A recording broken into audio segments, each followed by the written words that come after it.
Agerre baserritik atera dira Andoaingo Kauta taldekoak. 4 urte behar izan dituzte horretarako. Sormena lantzeko, batez ere.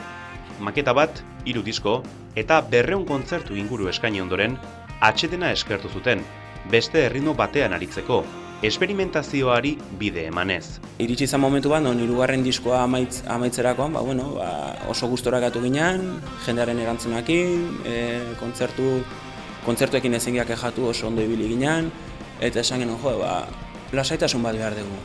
Zeta genuen zeratik, ez gauza berria probatu ez, klasetan hasi, hau bestea, adribetara hasi izan, lanak ez, azkenean eramaten zaitu puntu batean, honen esate genuen gauzak berriak probatu. Eta orduan elkartu ginen kautatik kanpo, esan genuen, guazen konposatzea gauza berriak ez, eta bururatu zitzaigun zergaitik ez, guazen egitea probatzea ez, kantuak, eta hasi ginen probatzen, jende berriarekin.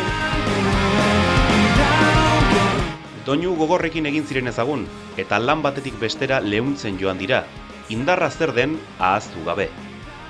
Esan bezala, azkenean guk ez gera mugitzen estiloekin, guk dauzkagu gure influentzia musikalak ez, eta azkenean sormena izaten da, edo konposizio momentua izaten dira hilabete batzuk.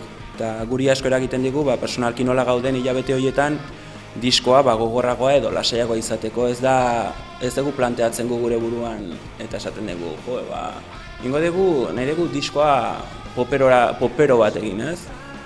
Gainera, ikusiko duzun bezala, Agerre disko honetan kantu lasaiak badaude aurreko diskoetan bezala, eta kantu kainurak baita ere badaude, orduan da, segun eta zer esan nahi dugun, gogortasunez aipatzen dugu, edo esaten dugu, edo eta alderantziz ez.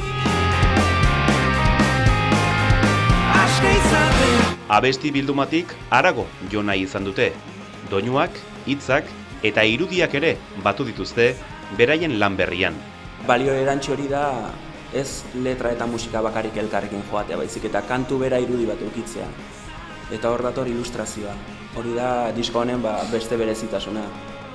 Eta horrekin jarri ginen Jon Juaretekin harremanetan, musika pasak genion, eta esan genuen, aber ze ikusten duzun ez, ze irudi ematen diozun kantu honi. Eta orduan hori da gure balio erantzia. Andoaingo Garate estudioetan era analogikoan grabatu ondoren, Agerre 4. diskoa zuzenean aurkezteko prest daude. Lehen hitzordu garrantzitsua, abenduaren 7 izango da, Durangoko Plateruena kafean zokian, Urtz taldearekin batera.